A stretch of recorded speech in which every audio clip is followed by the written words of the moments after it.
Welcome. In this video I will show you how to connect your gaming console like PS5 or Xbox to the TELEFUNKEN J501 TV.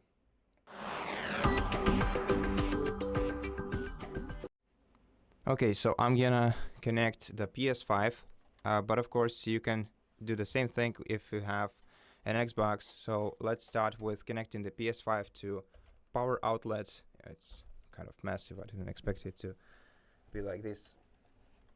Okay, so we have the power cord inserted into the PS5. Let's insert the other side into the power outlet. Then we have to use the HDMI cable to connect our console to the TV. So let's insert the HDMI cable into the console, and the other side will go into the TV. Now let me actually rotate this TV so we can see the ports on the other side. Okay, so we have our HDMI ports right here. The first one is right here, and the second one is right here. You can use any of them, but this on the back is mostly for sound system connections because it also supports ARC. So for our PS5, this one on the side will be more than enough. And now let me rotate the TV back. Okay, so what we want to do right now is turn on the PS5 by pressing the power button, and then if your TV doesn't switch to the PS5 source manually, you have to press the source or input button on your remote control.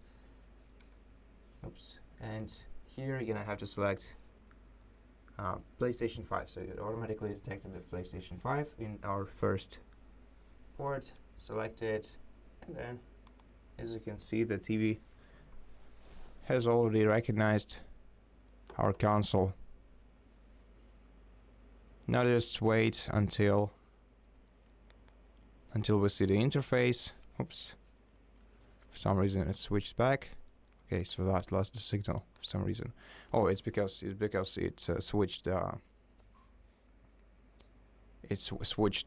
resolution to full HD. And as you can see, the console is successfully connected. So that's basically how you do it. Thank you for watching this video. If it helped you, please consider subscribing to our channel, leave us a like in the comment below, and I'll see you in the next one.